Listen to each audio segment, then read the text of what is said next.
Ya, terima kasih Pak Hens. Ya, shalom, selamat malam Bapak Ibu yang Selamat malam. Selamat hadir malam. di dalam Zoom meeting ini, dan juga buat teman-teman yang sedang mendengarkan lewat live streaming di Facebook. Eh, saya percaya Bapak Ibu semuanya adalah orang-orang yang dipilih sesuai dengan rencana Allah Bapa kita dan yang dikuduskan oleh Roh supaya taat kepada Yesus Kristus dan menerima percikan darahnya. Kiranya kasih karunia dan damai sejahtera makin melimpah atas Bapak Ibu dan saudara semuanya. Amin. Nah, Bapak Ibu, malam hari ini kita akan kembali membahas firman Tuhan yang telah saya sampaikan 4 minggu berturut-turut, dan malam hari ini kita lanjutkan ke bagian kelima. Bapak Ibu, saya percaya bahwa firman Tuhan yang telah disampaikan itu tidak berlalu dengan sia-sia. Karena setiap kata dan kalimat firman Tuhan yang telah disampaikan itu ialah ya dan amin. Dan firman yang keluar dari mulut itu tidak akan kembali dengan sia-sia, tetapi ia akan berhasil dengan apa yang disuruhkan kepadanya. Nah, Bapak Ibu, malam hari ini kita akan lanjutkan pembahasan firman Tuhan dengan tema hidup yang berkenan kepada Allah, atau hidup di dalam perkenanan Allah, live in favor of God. Nah, Bapak Ibu, untuk mengingatkan saja, saya akan meringkas sedikit apa yang sudah saya sampaikan di minggu-minggu yang lalu, supaya kita boleh mereviewnya. Nah, apa yang disebut dengan favor, perkenanan, apa bedanya dengan kasih karunia? Di dalam Efesus 2 ayat 8 dan 9 dikatakan, sebab karena kasih karunia kamu diselamatkan oleh iman. Itu bukan hasil usahamu, tetapi pemberian Allah. Itu bukan hasil pekerjaan. Janganlah ada orang yang memegahkan itu. Jadi Bapak Ibu, kasih karunia itu adalah pemberian Allah dan itu gratis. Dan kasih karunia yang terbesar yang kita terima adalah keselamatan hidup. Nah, Bapak Ibu, apa bedanya dengan favor atau perkenanan? Perkenanan itu datangnya harus dari Bapak Ibu. Nah, Allah itu tidak pernah membedakan kasihnya, pimpinannya, penyertaannya, berkat-berkatnya buat kita sebagai anak-anaknya. Tetapi apa yang membedakan itu semua adalah tindakan kita. Itulah yang membedakan itu, yaitu perkenanan. Itu yang membedakan Bapak Ibu, saudara satu dengan yang lainnya. Mana yang berkenan kepada Allah dan siapa yang berkenan kepada Allah? Nah, Bapak Ibu, di dalam Alkitab ada 3 tokoh yang ditulis atau dicatat berkenan kepada Allah. Yang pertama adalah Henok. Di dalam Ibrani 11 ayat 5 dikatakan, karena iman Henok terangkat supaya ia tidak mengalami kematian, dan ia tidak ditemukan karena karena Allah telah mengangkat. Sebab sebelum ia terangkat, ia memperoleh kesaksian bahwa ia berkenan pada Allah. Yang kedua adalah Tuhan Yesus sendiri. Bahkan Allah secara langsung melalui rohnya seperti burung merpati turun ke atas. Ini ditulis di dalam Injil Matius pasal 3 ayat 16 dan 17. Dan juga di dalam Injil Matius 17 ayat 1 sampai 5. Dan yang ketiga adalah Daud. Nah, Bapak Ibu, apa yang membuat Daud menjadi seorang yang berkenan di hati Allah? Apa yang Allah lihat di dalam Daud sehingga ia berkenan di hati Allah? Yang pertama yang Allah lihat di dalam diri Daud adalah hati. Yang Allah lihat di dalam diri Daud adalah spiritualitas. Sesuatu yang berhubungan dengan jiwa, sesuatu yang berhubungan dengan roh, dan sesuatu yang berhubungan dengan batin. Kemudian yang kedua yang Allah lihat di dalam diri Daud adalah kerendahan hati. Daud memiliki hati seorang hamba. Dan yang ketiga yang Allah lihat di dalam diri Daud adalah ketulusan hati atau integritas. Yang keempat Allah melihat di dalam diri Daud adalah kecintaannya kepada Allah. Nah, Bapak Ibu, 4 poin itu sudah saya bahas pada minggu yang lalu. Dan hari ini kita akan lanjutkan ke bagian yang kelima. Apa yang Allah lihat di dalam diri Daud sehingga ia berkenan kepada Allah? Yang Allah lihat di dalam diri Daud yang kelima adalah dia menghormati otoritas Allah. Dan dia taat. Daud adalah seorang yang menghormati otoritas Allah. Bapak Ibu, Daud sangat menghormati Saul pada waktu ia menjadi raja atas Israel. Seperti Bapak Ibu tahu bahwa Saul sangat membenci Daud. Setelah Daud mengalahkan Goliat, kemudian Daud diangkat menjadi kepala para prajurit. Dan Daud maju berperang dan selalu berhasil. Kemana juga Saul menyuruhnya. Dan ketika Daud pulang sesudah mengalahkan musuh-musuhnya, maka keluarlah orang-orang perempuan dari segala kota Israel menyongsong Raja Saul sambil bernyanyi dengan memukul rebana, dengan bersukaria, berdendang, dan memunyikan gemerincing. Dan perempuan itu memuji dan menari-nari. Dikatakan Saul mengalahkan beribu-ribu musuh, tetapi Daud berlaksa-laksa. Sehingga bangkitlah amarah Saul. Dan Saul membenci Daud. Sehingga berbagai upaya yang Saul lakukan untuk membunuh Daud. Meskipun upaya itu gagal. Tetapi walaupun demikian Daud tidak pernah menaruh dendam terhadap Saul. Di dalam 1 Samuel 24 ayat 5 sampai 7, Daud berkata, mungkin Pak En bisa tolong bantu untuk ditayangkan. 1 Samuel pasal 24 ayat 5 hingga 7. Di sini mengatakan bahwa lalu berkatalah orang-orangnya kepada Daud, telah tiba hari yang dikatakan Tuhan kepadamu. Sesungguhnya aku menyerahkan musuhmu ke dalam tanganmu, maka perbuatlah kepadanya apa yang kau pandang baik. Maka Daud bangun lalu memotong puncak jubah Saul dengan diam. Kemudian ayat 6 katakan, kemudian berdebar-debarlah hati Daud karena ia telah memotong puncak Saul.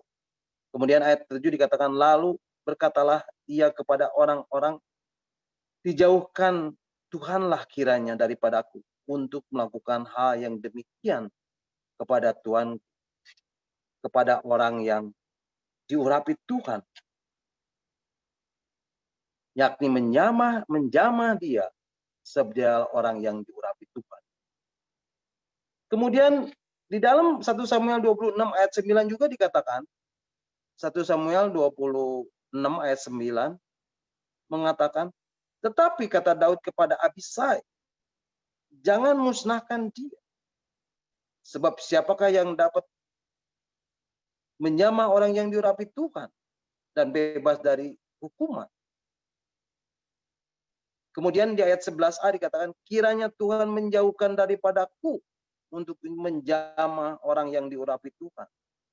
Nah Bapak Ibu, Daud sadar bahwa melawan otoritas berarti melawan sang pemberi otoritas. Dan dikatakan, siapakah yang bebas dari hukuman? Daud menghormati otoritas Allah. Dalam hal ini juga Daud memiliki hati yang mengampuni. Daud memiliki hati yang suka mengampuni orang lain. Bapak Ibu, ketika Saul mati, hati Daud sangat sedih. Di dalam 2 Samuel pasal 1 ayat 12, itu dikatakan, 2 Samuel 1 ayat 12 dikatakan, dan mereka meratap, menangis dan berpuasa sampai matahari terbenam karena Saul, karena Yonatan anaknya, karena umat Tuhan dan karena Israel, sebab mereka telah gugur oleh pedang. Kemudian di dalam ayat 13 dikatakan, kemudian bertanyalah Daud kepada orang muda yang membawa kabar itu kepadanya. Asalmu dari mana? Jawabnya. Aku ini anak perantau, orang Amalek. Ayat 14 dikatakan, kemudian berkata Daud kepadanya, bagaimana? Tidakkah engkau segera mengangkat tanganmu, memusnahkan orang yang diurapi Tuhan? Lalu di ayat 15 dikatakan, lalu Daud memanggil salah seorang dari anak buahnya dan berkata, kemari, maranglah dia. Orang itu memarangnya sehingga mati. Dan Daud berkata kepadanya, kau tanggung sendiri darahmu, sebab mulutmu lah yang menjadi saksi menentang engkau. Karena berkata, aku telah membunuh orang yang diurapi Tuhan. Inilah yang membuat Tuhan berkenan kepada Daud. Dan Daud dikatakan, dia berkenan di hati Tuhan. Nah Bapak Ibu, kemudian yang keenam, yang Allah lihat di dalam diri Daud, adanya satu pengakuan dosa atau mengakui dosa dan bertobat. Daud adalah orang yang mudah bertobat dan tidak menyembunyikan dosa dan pelanggarannya. Dan Daud selalu jujur kepada Allah, bertobat dan berbalik kepada Allah. Nah Bapak Ibu, ada banyak pelanggaran yang Daud lakukan. Antara lain, yang pertama, ketika Daud ada di dalam keputusasaan. Di dalam 1 Samuel 27 ayat 1 dikatakan, 1 Samuel pasal 27 ayat 1 mengatakan, tetapi Daud berpikir di dalam hatinya, bagaimanapun juga pada suatu hari aku akan binasa oleh tangan Saul. Jadi tidak ada yang lebih baik bagiku selain meluputkan diri dengan segera ke negeri orang Filistin. Maka tidak ada harapan bagi Saul untuk mencari aku lagi di seluruh daerah Israel. Dan aku akan terluput dari tangannya. Ada beberapa penyebab yang membawa Daud harus mengalami hari-hari yang gelap. Yang pertama dikatakan, perhatikan di dalam 1 Samuel pasal 27 ayat 1 ini, yang dimulai dengan kata, tetapi Daud berpikir dalam hati. Inilah hal yang pertama, yaitu ketika Daud berbicara kepada dirinya sendiri hal yang benar. Inilah penyebab pertama, yaitu yang disebut sudut pandang kemanusiaan. Daud melihat situasi dan mengukurnya secara horizontal, secara manusia. Bapak Ibu tidak akan menemukan Daud sedang berdoa dan menengadah ke atas di dalam pasal-pasal ini. Daud tidak menulis Mazmur dan dia tidak meminta pertolongan Allah. Daud sedang menekan tombol kepanikan. Daud sedang jatuh dari kehidupan spiritualitasnya dan di dalam emosinya. Sebenarnya Bapak Ibu, Daud sudah 2 kali dia memiliki kesempatan untuk membunuh Saul. Tetapi Daud tidak melakukannya. Daud juga kemudian sudah pernah mau membunuh Nabal, tetapi Abigail mencegahnya dari perbuatan tersebut. Jadi sebenarnya Daud sedang berjalan di dalam kemenangan. Nah, hal yang kedua yang membawa Daud harus mengalami hari-hari yang gelap adalah pendapatnya yang pesimis. Dikatakan di dalam 1 Samuel 27 ayat 1 tadi, aku akan binasa. Nah, Daud sedang berbicara tentang masa depan. Dan sebenarnya tidak ada seorang pun yang tahu tentang masa depan.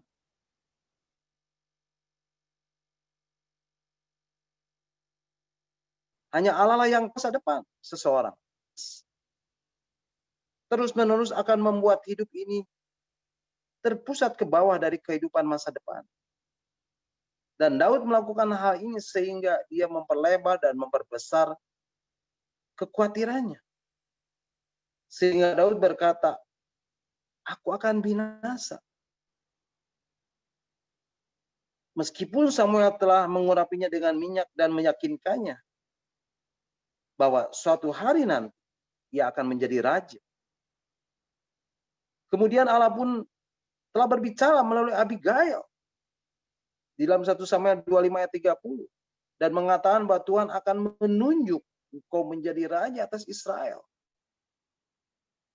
Kemudian Allah berbicara lebih dari satu kali melalui Yonatan. Engkau akan menjadi raja yang berikutnya. Bahkan Saul berkata di dalam 1 Samuel 24 ayat 21. Aku tahu bahwa engkau pasti menjadi raja. Dan jabatan raja Israel akan tetap kokoh dalam tanganmu. Tetapi Daud mengabaikan semua janji-janji yang Allah berikan. Nah, hal yang ketiga yang membuat Daud harus mengalami hari-hari yang gelap adalah logika yang rasionalis. Di dalam 1 Samuel 27 ayat 1 tadi dikatakan, jadi tidak ada yang lebih baik bagiku untuk meluputkan diri dengan segera ke negeri orang Filistin. Bapak Ibu, bukankah ini sesuatu yang rasional? Daud berpikir saat ini sangat sulit dan Allah seolah-olah telah meninggalkannya. Ya, tentu saja Saul tidak akan mencari Daud di perkemahan orang Filistin.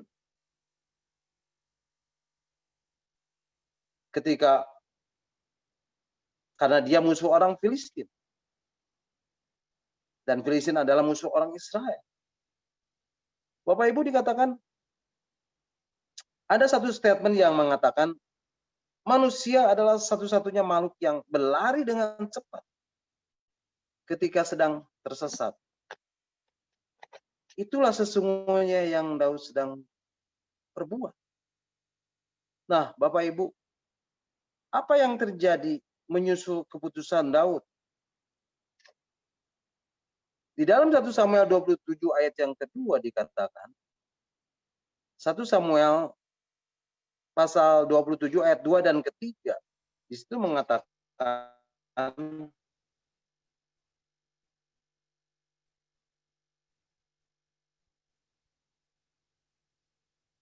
jalan ke sana 600 orang yang bersama-sama dengan dia itu kepada Akis bin Maok, raja kota Gad.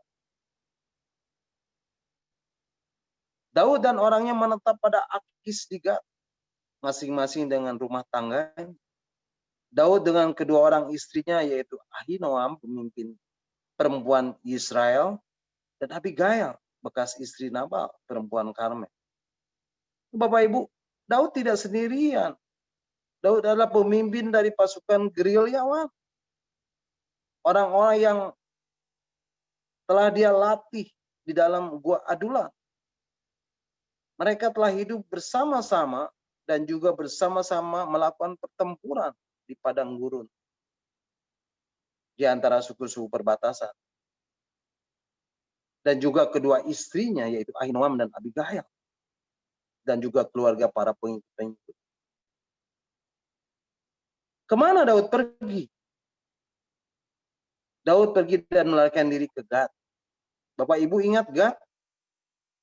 Bapak Ibu ingat raksasa itu? Bapak Ibu ingat Goliat dari Gad?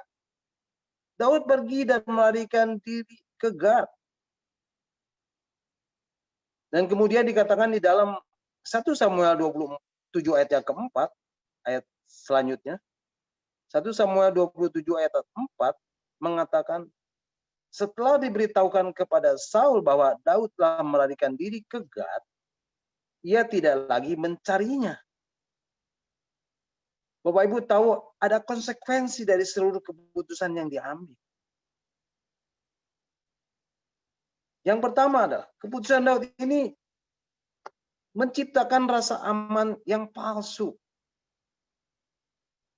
Memang Saul berhenti mengikutinya. Itu yang pertama. Yang kedua, Daud takluk kepada kehendak musuh. Di dalam 1 Samuel 27 ayat 5 dikatakan selanjutnya. 1 Samuel 27 ayat yang kelima dikatakan, berkatalah Daud kepada Akis, jika kiranya pilihanmu diberikan kepadaku tempat di salah satu kota di tanah datar, supaya aku tinggal di sana. Bapak Ibu, ketika Daud memilih tidak taat, lihat di sini Bapak Ibu, Daud menganggap diri sebagai hamba dan mulai melayani musuhnya.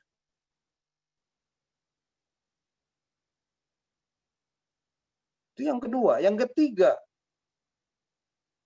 Daud berkompromi di dalam waktu yang panjang. Ayat selanjutnya dikatakan di dalam 1 Samuel 27 ayat 6 dan 7. 1 Samuel 27 ayat 6 dan 7 mengatakan, maka pada hari itu Akis memberikan Ziklag kepadanya. Itulah sebabnya Ziklag menjadi kepunyaan raja-raja Yehuda sampai sekarang. Dan lamanya Daud tinggal di daerah orang Filistin adalah 1 tahun 4 bulan. Atau 16 bulan. Nah Bapak Ibu, ketika Daud pergi ke Gad dan tinggal selama 16 bulan, Daud yang dikenal sebagai pemazmur Israel, tidak ada satu mazmur pun yang tulisnya ketika berada di tempat asing. Penyanyi yang disenangi di Israel sudah bisu. Daud tidak lagi menulis ketika berada di dalam kemerosotan ini. Daud tidak dapat menyanyikan nyanyian Allah di negeri asing. Betapa tragisnya Daud. Dan di kemudian hari akhirnya Raja Gad itu mengatakan di dalam 1 Samuel ayat 29 ayat yang ketiga. 1 Samuel 29 ayat 3 mengatakan, berkatalah para panglima orang Filistin itu, apa gunanya orang-orang Ibrani ini? Jawab Akis kepada panglima orang Filistin itu, bukankah dia itu Daud, hamba Saul, Raja Israel, yang sudah 1-2 tahun bersama-sama dengan aku, tanpa didapati sesuatu pun kesalahan padanya, sejak saat ia membelot sampai hari ini. Bapak Ibu bisa baca cerita nanti di dalam 1 Samuel 27 ayat 8 dan sampai ke 12. Dan akhirnya Akis Raja Gad itu tidak lagi membiarkan keberadaan Daud di negerinya dan menyuruh pergi dari negerinya seperti yang tertulis di dalam ayat selanjutnya, yaitu 1 Samuel 29 ayat 6 dan 7. 1 Samuel pasal 29 ayat 6 itu mengatakan lalu Akis memanggil Daud dan berkata kepadanya, demi Tuhan yang hidup, engkau ini orang jujur dan aku memandang baik. Jika engkau keluar masuk bersama-sama dengan aku dalam tentara, sebab aku tidak mendapati sesuatu kejahatan padamu sejak saat engkau datang kepadaku sampai hari ini. Tetapi engkau ini tidak disukai.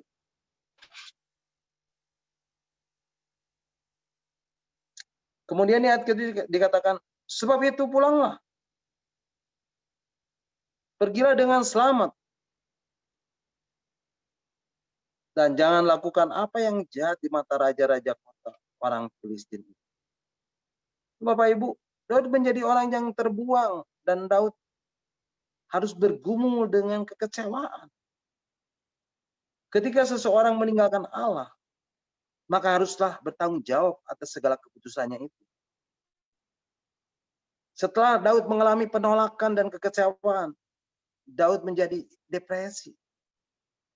Di dalam 1 Samuel 30 ayat 1 sampai ke 4 dikatakan, ayat berikutnya, di dalam 1 Samuel pasal 30 ayat 1 sampai 4, itu mengatakan, ketika Daud serta orang-orangnya sampai ke Ziklag pada hari yang ketiga, orang Amalek telah menyerbu tanah Negeb dan Ziklag. Dan Ziklag telah dikalahkan oleh mereka dan dibakar habis. Kemudian di ayat yang kedua dikatakan perempuan-perempuan dan semua orang yang ada di sana, tua dan muda, telah ditawan mereka dengan tidak membunuh seorang. Mereka mengiring sekaliannya, kemudian meneruskan perjalanan. Kemudian ayat ketiga dikatakan ketika Daud dan orang-orangnya sampai ke kota itu, tampaklah kota itu terbakar habis. Dan isi-isi mereka serta anak-anak yang laki-laki dan perempuan telah ditawan. Lalu menangislah Daud dan rakyatnya yang bersama-sama dengan dia, itu dengan nyaring. Sampai mereka tidak kuat lagi menangis. Bapak Ibu, dikatakan Daud dan orang-orangnya menangis. Daud ini ada di dalam keadaan terjepit. Tetapi di dalam Samuel 30, 1 Samuel 30 ayat 6a, dikatakan 1 Samuel 30 ayat 6 mengatakan, dan Daud sangat terjepit karena rakyat mengatakan hendak melempari dia dengan batu. Seluruh rakyat itu telah pedih hati, masing-masing karena anaknya laki-laki dan perempuan. Bapak Ibu, Daud mencapai titik yang terendah. Daud sungguh-sungguh berada di dalam lembah kekelaman sampai pada dasarnya dan menjadi tempat perhentian terakhir. Tetapi hal yang menakjubkan adalah Daud berseru kepada Allah untuk meminta pengampunan dan meminta pertolongan keselamatannya. Daud memiliki keyakinan karena Allah tidak akan pernah membiarkan anak-anaknya.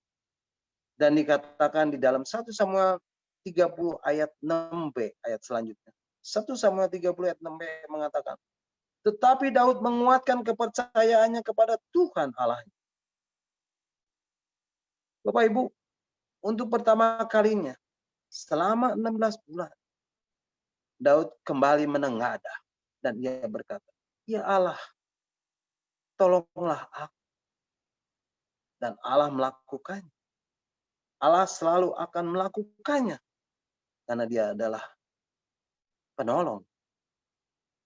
Dan sangat terbukti ketika berseru kepadanya dan memohon pertolongannya. Nah, Bapak Ibu, pelanggaran yang berikutnya yang Daud lakukan yaitu ketika Daud berbuat dosa dan melakukan kekejian di mata Tuhan, di mana dia berzina dengan Batsheba, istri Uria orang Het. Nah, Bapak Ibu, sebelumnya saya akan membahas tentang poligami, seperti yang Pak Hens minta saya untuk menggalinya pada hari Rabu Minggu yang lalu. Ini mengenai poligami. Bapak Ibu, kita akan membahas apa yang mungkin kedengarannya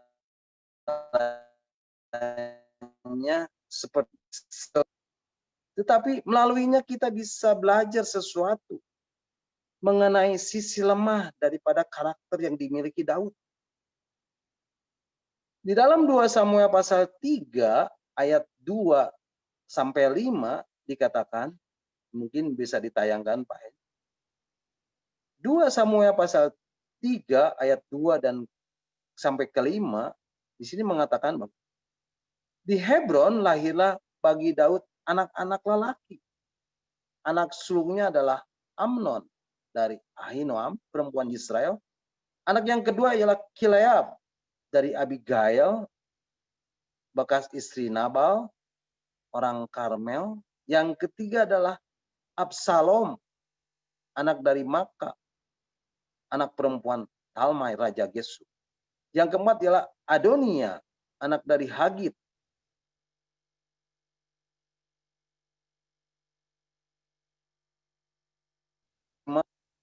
Ialah Yitream dari Egla. Istri Daud, semuanya ini dilahirkan bagi Daud di Hebron. Nah, Bapak Ibu, apa yang diberitahukan silsilah ini kepada kita? Daud tidak hanya memiliki 6 anak, ia memiliki 6 anak dari 6 istri yang berlainan. Poligami ini adalah sisi gelap dari kehidupan Daud yang kemudian hari berbalik menghantuinya. Bapak Ibu, jika kita melihat silsilah keluarga Daud, jumlah keseluruhannya sangat besar. Lihatlah istri-istri Daud yang diambil di Hebron. Ahinoam, Abigail, Maka, Hagit, Abital, Egla, belum lagi Mikal, putri Saul yang merupakan istri pertamanya. Menurut 2 Samuel pasal 5 ayat 13 sampai 16 dan 2 Tawaris 3 ayat 1 sampai 5, dikatakan Daud memiliki banyak istri dan gundik lainnya yang melahirkan anak-anak baginya di Yerusalem. Dan tidak ada referensi dari Alkitab untuk kita dapat mengetahui apa-apa mengenai kebanyakan wanita-wanita tersebut. Tetapi kalau dihitung dengan tepat, Daud memiliki 22 anak laki-laki dan 1 anak perempuan, yaitu Tamar. Jadi Bapak Ibu, anak yang dilahirkan di Hebron dari Ahinoam lahir Amnon, dari Abigail lahir Kileab atau Daniel, dari Maka lahir Absalom dan Tamar, dari Hagit lahir Adonia, dari Abitai lahir Sefatsa, dari Egla lahir Yitream, Mikal mandul, dan ada yang menganggap itu sebagai hukuman dari Allah. Anak-anak Daud yang lahir di Yerusalem, yaitu dari Betsheba lahir Syamua atau Shimea, kemudian Sobab, Nathan, Salomo atau Yedica, dan isi-isi yang tidak disebut namanya, yaitu Laher, Ibar, Elisa, Efilet, Noga, Nefag, Yefia, Elisama, Eliada, Yerimot. Nah, jadi Bapak Ibu, jumlah keseluruhan dari keluarga Daud adalah 22 anak laki-laki dan 1 perempuan.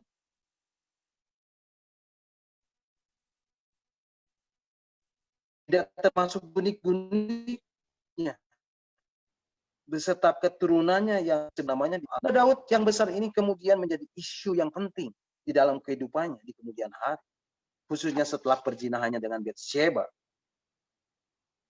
Bapak Ibu, pelanggaran yang Daud lakukan selanjutnya adalah ketika Daud berbuat dosa dan melakukan kekejian di mata Tuhan, di mana dia berzina dengan Betsheba, istri Uria orang Het. Nah, Bu, tidak ada seorang pun yang kegagalannya dan kejahatannya dicatat agar semua generasi dapat membaca dan mendiskusikan dan menulis buku dan menyampaikan khotbah mengenai hal itu selama berabad-abad. Dan yang bahkan mendapat tekanan adalah dosa Daud dan Batsheba. Bapak Ibu, tidak ada yang dapat disangka dosa ini menjadi besar karena ini menyangkut kedudukannya sebagai raja. Dan karena menyangkut caranya menyalahgunakan posisinya. Tetapi dosa itu adalah suatu perbuatan ketidaktaatan yang kemudian harus disesali dengan tangisan dan kehidupan selanjutnya yang penuh dengan kepahitan. Bapak Ibu, saat itu Daud berusia kira-kira 50 tahun atau mungkin beberapa tahun lebih tua. Dan Daud sudah berada di atas tahta kurang lebih 20 tahun. Di dalam 2 Samuel 5 ayat 12 dikatakan, 2 Samuel 5 ayat 12, mungkin bisa ditayangkan Pak. 2 Samuel 5 ayat 12 mengatakan, lalu tahulah Daud bahwa Tuhan telah menegakkan dia sebagai raja atas Israel dan telah mengangkat martabat pemerintahannya oleh karena Israel umatnya. Bapak Ibu, Daud tahu bahwa Tuhan telah menegakkannya sebagai raja Israel. Karena Daud telah membuktikan dirinya sebagai seorang anak Allah, sebagai seorang pengubah mazmur, sebagai seorang gembala yang setia, sebagai seorang prajurit yang gagah berani di medan pertempuran, dan sebagai seorang pemimpin dari rakyat. Daud tidak saja memimpin mereka di dalam kebenaran, tetapi juga memberikan musik yang mulia dari mazmur-mazmurnya pada mereka. Daud seorang yang pemurah ketika dia membawa Mephiboset kembali ke istana untuk menepati janji kepada Yonatan dan mendemonstrasikan anugerah dan menunjukkan kehormatan. Daud mengetahui hak istimewa pemberian Allah di dalam hidupnya. Daud mengetahui tangan Allah ada di atasnya. Daud mengetahui bahwa berkat-berkat Allah sangat melimpah. Tetapi ada area-area pribadi yang menjadi kelalaian Daud. Di dalam 2 Samuel pasal 5 ayat ke-13 dikatakan. 2 Samuel 5 ayat 13 mengatakan. Daud mengambil lagi beberapa gundik dari istri dari Yerusalem. Setelah ia datang dari Hebron, dan bagi Daud masih lahir lagi anak-anak lelaki dan perempuan. Bapak Ibu, walaupun berkat Allah ada atasnya, di atas rakyatnya, di atas keputusannya dan kepemimpinannya, tetapi ia terus menambah istri dan gundiknya. Hal ini bertolak belakang langsung dengan perintah Allah di dalam Ulangan pasal 17. Mari kita lihat Bapak Ibu di dalam Ulangan pasal 17 ayat 14 dan ke-17. Ulangan pasal 17 ayat 14 sampai 17. Di sini mengatakan ayat 14, apabila engkau telah masuk ke negeri orang yang diberikan kepadamu oleh Tuhan Allahmu dan telah mendudukinya dan diam di sana, kemudian engkau berkata, aku akan mengangkat raja atasku seperti segala bangsa yang ada di sekelilingku. Ayat yang ke-15 kemudian dikatakan, maka banyak raja yang dipilih Tuhan. Maka hanyalah raja yang dipilih Tuhan Allahmu yang harus kau angkat atasmu dari tengah-tengah saudaramu. Haruslah engkau mengangkat seorang raja atasmu. Seorang asing yang bukan saudaramu tidaklah boleh kau angkat atasmu. Kemudian di ayat 16 dikatakan, hanya janganlah memelihara banyak kuda dan janganlah ia mengembalikan bangsa ini ke Mesir untuk mendapat banyak kuda. Sebab Tuhan telah berfirman kepadamu, janganlah sekali-kali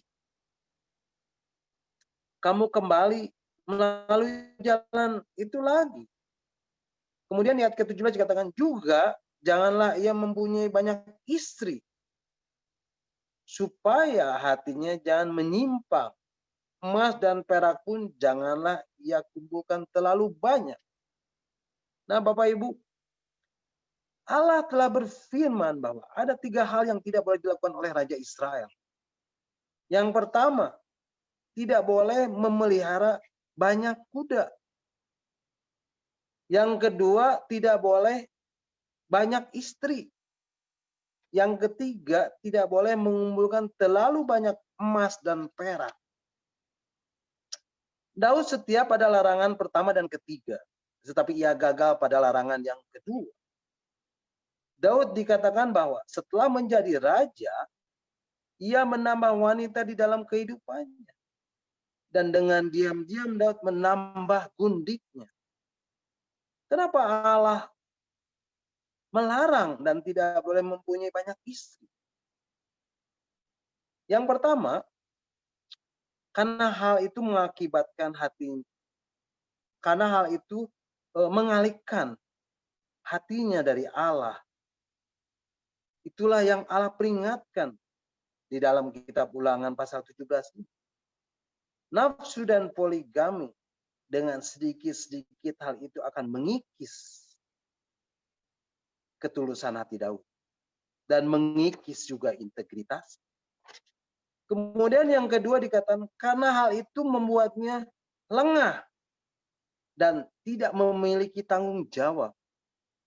Yang akhirnya Daud jatuh ke dalam satu periode berdosa dan mengandung konsekuensi yang menghancurkan keluarganya. Nah, Bapak Ibu, di dalam situasi atau momen yang lengah ini, Daud berjalan-jalan di atas soto istana. Kemudian tampaklah seorang perempuan sedang mandi. Perempuan itu sangat elok rupanya. Di dalam 2 Samuel pasal 11, mungkin bisa ditayangkan, 2 Samuel pasal yang ke-11 ayat 2 dikatakan, sekali peristiwa waktu petang ketika Daud bangun dari tempat pembaringannya, lalu berjalan-jalan di atas soto istana, tampak kepadanya dari atas soto itu seorang perempuan sedang mandi. Perempuan itu sangat elok rupanya. Nah, Bapak Ibu, Alkitab tidak pernah menutupi keadaan. Ketika Alkitab mengatakan seorang perempuan yang sangat elok rupanya, maka ini berarti Batsyeba sangat menakjubkan. Ketika Alkitab mengatakan perempuan ini sangat elok rupanya, maka berarti ia tidak tertandingi, menarik secara fisik, dan lebih daripada yang dapat digambar.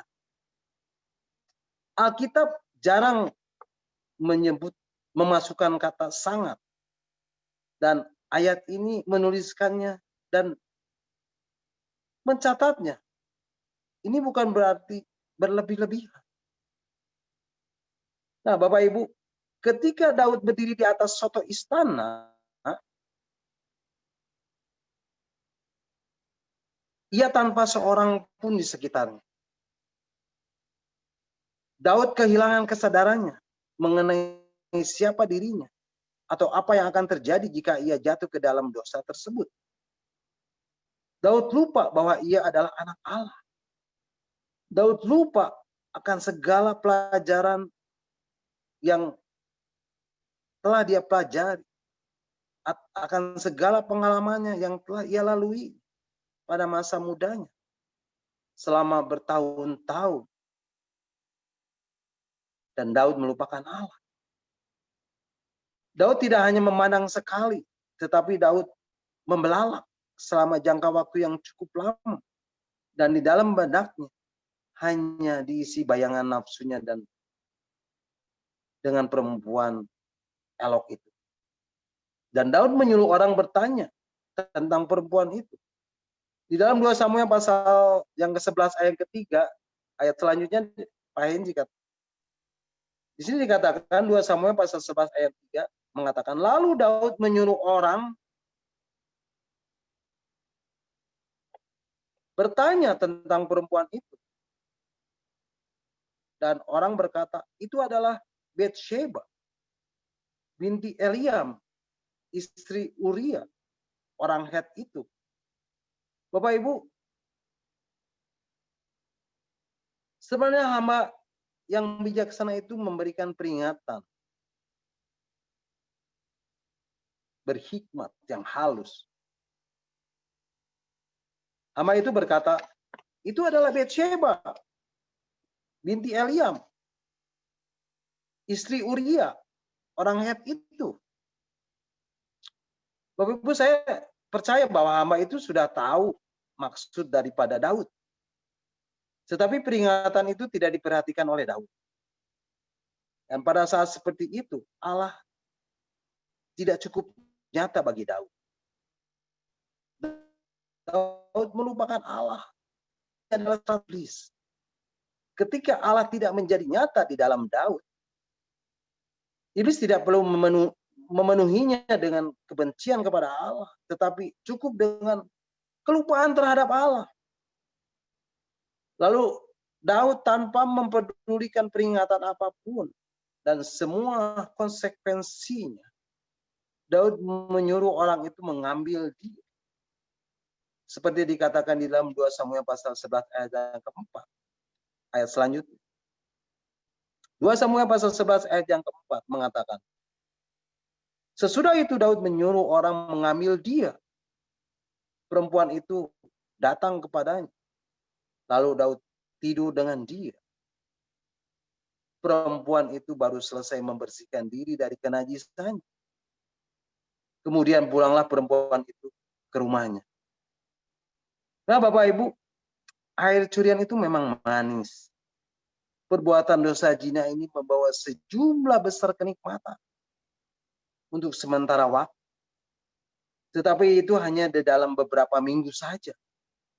Dan kemudian Bathsheba menyuruh orang memberitahu Daud bahwa ia mengandung. Mari Bapak Ibu kita juga akan lihat di dalam 2 Samuel pasal 11 ayat yang kelima, ayat selanjutnya.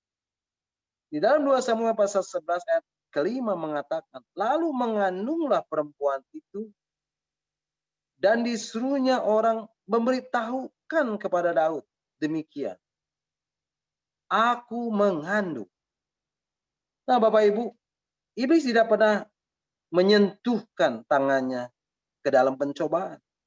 Iblis hanya cukup menunjukkan keindahan, hanya cukup menunjukkan kegembiraan, hanya cukup menunjukkan kesenangan, hanya cukup menunjukkan kenikmatan dan petualangan yang merangsang terhadap hasrat curian itu. Iblis akan tersenyum ketika seorang jatuh dan ia pergi meninggalkan ketika konsekuensi atau akibat itu datang. Daud sang perkasa itu telah jatuh. Karakternya hancur, tidak tertolong. Kedamaiannya hilang. Kerajaannya berada dalam keadaan bahaya. Allah didukakan dan kesempatan besar diberikan kepada musuhnya untuk menghujat. Ketika dikatakan, Daud, aku mengandung. Di dalam kepanikannya, sebenarnya Daud dapat mengambil satu dari dua jalan. Yang pertama, Daud menghadap Allah dan menyatakan dirinya sudah tercemar sepenuhnya, berdosa, bersalah, dan menyatakan kepada para penasihat dan bangsanya bahwa ia tak. Inilah yang seharusnya Daud lakukan. Atau mengambil jalan berupa tipu muslihat dan kemunafikan. Daud dengan caranya yang licik. Dosa zinanya dengan Bathsheba yang sudah mengandung. dan menyuruh pulang Uria dari medan pertempuran untuk tidur dengan istrinya. Sehingga aib ini tertutupi. Tetapi Uria pulang dan tidak tidur dengan istrinya. Di dalam 2 Samuel pasal 11 ayat yang ke-11 dikatakan, 2 Samuel pasal 11 ayat yang ke-11 mengatakan, tetapi Uria berkata kepada Daud, Tabut serta orang Israel dan orang Yehuda diam dalam pondok. Juga tuanku Yoab dan hamba-hamba tuanku sendiri berkemah di padang. Masakan aku pulang ke rumahku untuk makan, minum, dan tidur dengan istri itu? Istri, demi hidupmu dan demi nyawamu, aku takkan melakukan hal ini. Kemudian Daud mencoba dan melanjutkan niat jahatnya dan kelicikannya dengan membuat Uria mabuk dengan minuman untuk melanjutkan niat busuknya demi menutupi aib zinanya dengan Batsheba. Supaya Uria pulang dan tidur dengan istrinya. Tetapi hal ini pun tidak berhasil. Di dalam 2 Samuel pasal 11 ayat yang ke-13 dikatakan ayat selanjutnya. 2 Samuel pasal 11 memanggil dia untuk makan dan minum dengan dia. Dan Daud membuatnya mabuk. Pada waktu malam keluarlah Uria untuk berbaring tidur di tempat tidurnya bersama-sama hamba-hamba Tuhan. Ia tidak pergi ke rumah. Nah, selanjutnya dan akhirnya Daud merekayasakan suatu pembunuhan terhadap Uria. Itu ditulis di dalam 2 Samuel pasal 11 ayat yang ke-14 dan ke-15. Dikatakan bahwa paginya Daud menulis surat kepada Yoab dan mengirimnya dengan perantaraan Uria. Kemudian ayat 15 dikatakan ditulisnya di dalam surat itu demikian. Tempatkanlah Uria di barisan depan dalam pertempuran yang paling hebat. Kemudian kamu mundurkan diri daripadanya supaya ia terbunuh mati. Dan kemudian di dalam 2 Samuel pasal 11 ayat 17b dikatakan. 2 Samuel pasal 11 ayat 17b dikatakan. Uria orang Het itu mati. Bapak Ibu, selanjutnya sepertinya persoalannya selesai. Dan Daud menikahi Batsheba. Seolah-olah rapi di dalam melakukan kejahatannya. Dan aib zinanya tertutup. Tetapi Allah mengutus Nathan kepada Daud dan menegurnya.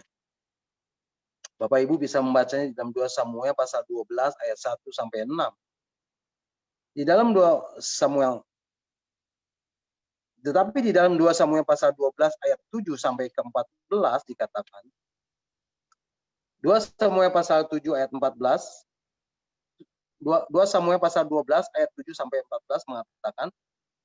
Ayat yang ke-7, kemudian berkatalah Nathan kepada Daud.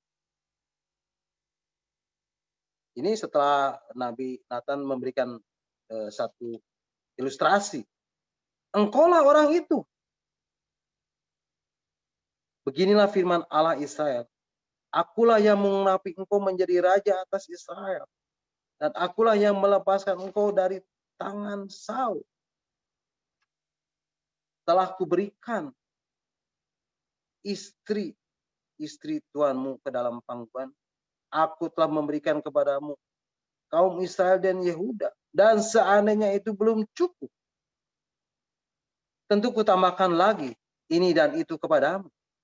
Kemudian di ayat yang ke-9 dikatakan, mengapa engkau menghina Tuhan dengan melakukan apa yang jahat di matanya? Uria orang Het itu kau biarkan ditewaskan dengan pedang. Istrinya kau ambil menjadi istrimu. dan dia sendiri telah kubiarkan dibunuh oleh pedang Bani Amon. Kemudian ayat 10 dikatakan, oleh sebab itu, pedang tidak akan menyingkirkan dari keturunanmu sampai selamanya. Karena engkau telah menghina aku dan mengambil istri Uria orang Heti untuk menjadi istrimu. Kemudian ayat ke-11 dikatakan, beginilah firman Tuhan, bahwasanya malapetaka akan kutimpakan ke atasmu, yang datang dari kaum keluargamu sendiri. Aku akan mengambil istri-istrimu di depan matamu dan memberikannya kepada orang lain. Orang itu akan tidur dengan istri-istrimu di siang hari. Sebab engkau telah melakukannya secara tersembunyi. Tetapi aku akan melakukan hal itu di depan seluruh Israel secara terang-terangan. Kemudian ayat ke-13, lalu berkatalah Daud kepada Nathan, aku sudah berdosa kepada Tuhan. Dan Nathan berkata kepada Daud, Tuhan telah menjauhkan dosamu itu. Engkau tidak akan mati. Kemudian ayat ke-14 katakan, walaupun demikian, karena engkau dengan perbuatanmu ini telah sangat menista Tuhan, pastilah anak yang lahir bagimu itu akan mati.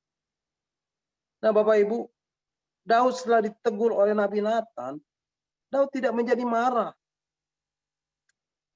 Justru Daud menyatakan penyesalannya dan mau bertobat dengan sungguh-sungguh. Daud berkata di dalam Mazmur 51 ayat 3 sampai 6a dikatakan. Mazmur 51 ayat 3 sampai 6a mengatakan, kasihanilah aku ya Allah, menurut kasih setiamu. Hapuskanlah pelanggaranku menurut rahmat-Mu yang besar. Kemudian ayat 4 dikatakan, bersihkanlah aku seluruhnya dari kesalahanku, dan tahirkanlah aku dari dosa. Ayat 5 katakan, sebab aku sendiri sadar akan pelanggaranku. Aku senantiasa bergumul dengan dosaku. Kemudian ayat 6a katakan, terhadap engkau sajalah aku telah berdosa dan melakukan apa yang kuanggap jahat. Nah kemudian Bapak Ibu, Daud melakukan pelanggaran dengan menyuruh. Yang terakhir, pelanggaran-pelanggaran yang dilakukan Daud. Yang ketiga, Daud melakukan pelanggaran yaitu dengan menyuruh Yoab untuk yang merupakan panglima tertingginya untuk menghitung orang Israel. Ini kesalahan yang ketiga. Daud ketika setelah mencapai posisi yang tidak tertandingi sebagai Raja Israel, sehingga ia tidak bertanggung jawab lagi kepada siapapun, dan ia dapat melakukan apa saja yang dia inginkan tanpa tantangan, inilah yang menjadi kelemahan Daud. Daud menjadi sombong. Daud tidak lagi berhubungan dengan Allah. Daud tidak berdoa kepada Allah. Daud tidak meminta nasihat kepada Allah. Dan Daud tidak hidup di dalam hadirat Allah. Daud tidak hidup seirama dengan Allah. Di dalam 2 Samuel pasal 24 ayat ke-10 dikatakan, setelah Daud mengadakan penghitungan terhadap rakyat Israel, tetapi berdebar-debarlah hati Daud setelah ia menghitung rakyat. Lalu berkata Daud kepada Tuhan, aku telah sangat berdosa karena melakukan hal ini. Maka sekarang Tuhan, jatuhkanlah kiranya kesalahan hamba-Mu ini, sebab perbuatanku ini sangat bodoh. Bapak Ibu, Daud segera mengakui kesalahan, segala dosanya, segala pelanggarannya kepada Tuhan. Daud segera bertobat atas segala dosa-dosa dan pelanggaran-pelanggarannya, meskipun dengan segala konsekuensi hukuman yang harus diambilnya atas segala dosa dan pelanggaran. Nah, Bapak Ibu, di dalam 2 Samuel pasal 24 ayat 12 sampai ke 15, di situ ada 3 perkara yang dihadapkan Tuhan kepada Daud. Dan Daud harus memilih salah satu dari akibat dosa pelanggaran. Yang luar biasanya dikatakan, ini dikatakan Daud, sangat susah hatiku, biarlah kiranya kita jatuh ke dalam tangan.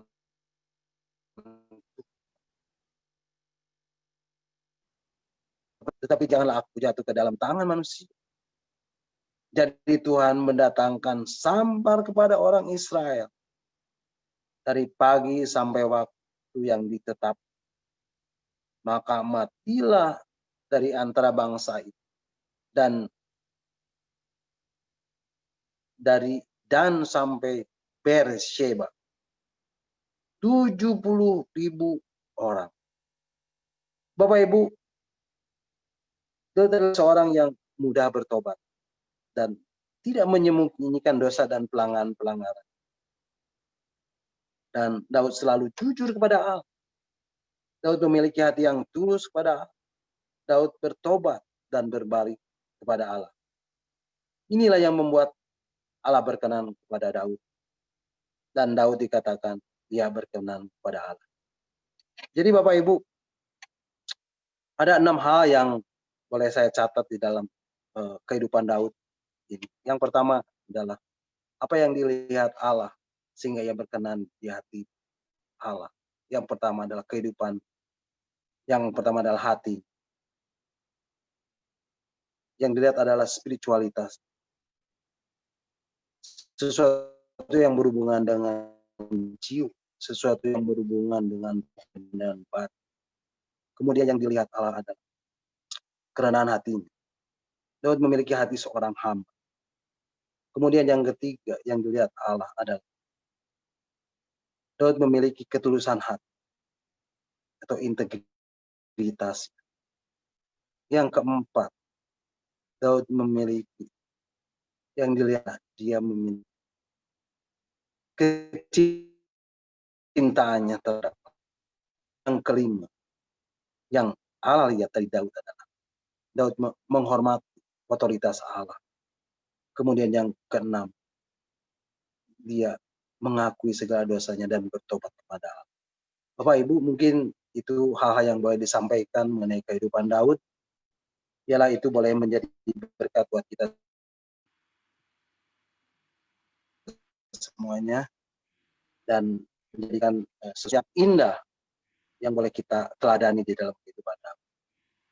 Tentunya hal-hal yang positif, hal-hal yang menjadi berkat buat kita semua. Terima kasih, Tuhan Yesus memberkati. Sekian Pak En.